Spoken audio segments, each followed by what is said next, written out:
17 that's 189 inches wide or something like that. Something huge. He's got pictures of it which he'll be showing in a minute and so forth.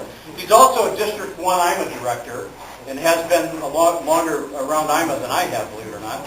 And he's a big, big helper to the hobby. He, by the way, has the shortest bio because he's a very humble guy. But he started in small modeling like many of us in the late 70s. And he's been the Scale Master champion and won and also in Top Gun. He considers himself out of the league of the real big guys, but you know, if you look at his work, you might think differently. Secondly, I want to introduce Secondly, I want to introduce Matt LaFree over here. Good-looking guy. Matt has brought us two Mustangs that he'll tell you about. I won't. But he started models in, you know, the Gullios collector. How do we pronounce it? Gullios. Gullios models. You know, building Lancers, F-190s, ME-109s, O-49s, and so forth. And he dropped out of the hobby, like a lot of us do, for a long time. He got off of the wagon then, and he got married with kids. That's what happened.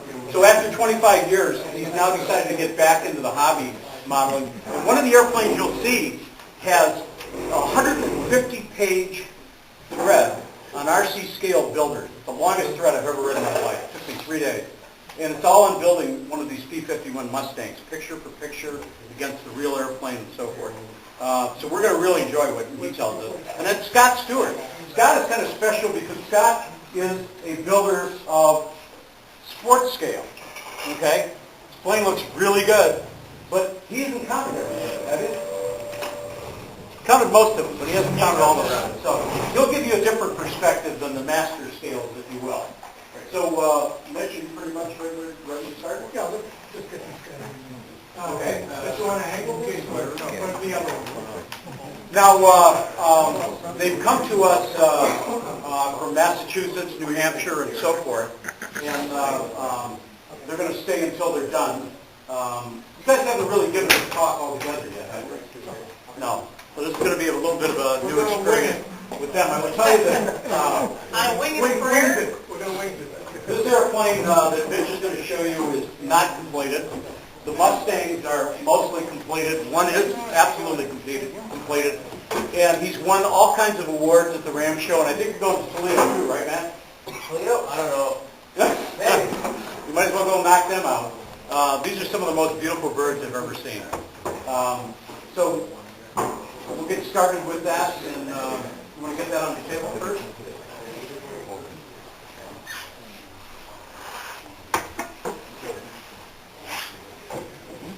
Now they want to go right where you are.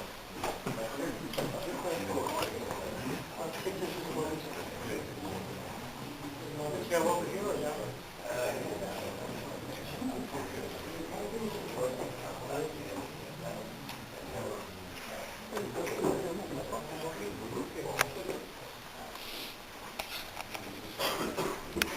Chocks? Sure. These are not scale chocks, if you notice, because they don't have the ropes. Are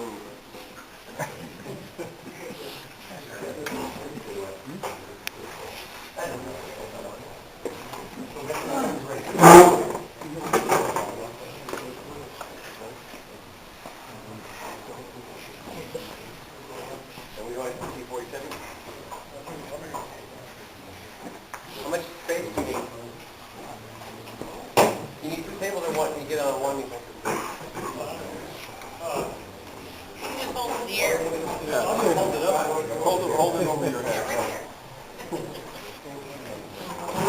Look at the lights.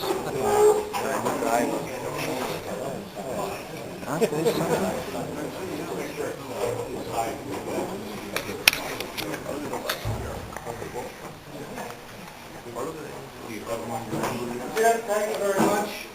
My name is Mitch Epstein, Central Massachusetts. And like this, I've been in the hobby since I was 6, 7 years old. I remember sitting at a kitchen table with my father, and we had probably 25-cent Comet wood kit, print wood, little strips of 16 square stringers, cut them with razor blades, and I kind of glued the pieces together with, I think we used Tester's model cement there.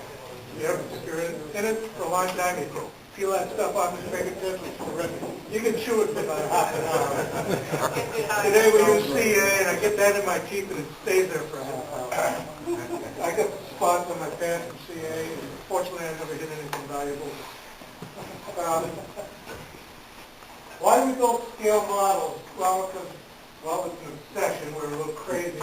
But I do it because they look like real airplanes. You can buy ARFs. Everybody should have one to crash. And no, really, they do have a place. Knock-around airplane, I think, is very important. I don't want to risk this by flying it every weekend. In fact, this hasn't flown. Tonight is the first time the wings have ever been on the fuselage. Never been assembled before, just now. In fact, we just checked the CG before the tag. We couldn't even look it up. The thing weighs 54.5 pounds. AMA limit is 55. So no matter what this weighs, it weighs 54.5 pounds. It has a 215 cc engine. It's called the RCS 215, but it's really made by a factory in, correct me if I'm wrong, either Czechoslovakia or Hungary, called Moco. Some of the guys, I've seen other planes pretty similar to this with the same motors. They fly best at about 1/3 throttle. They get way too much power. But it fits the airplane.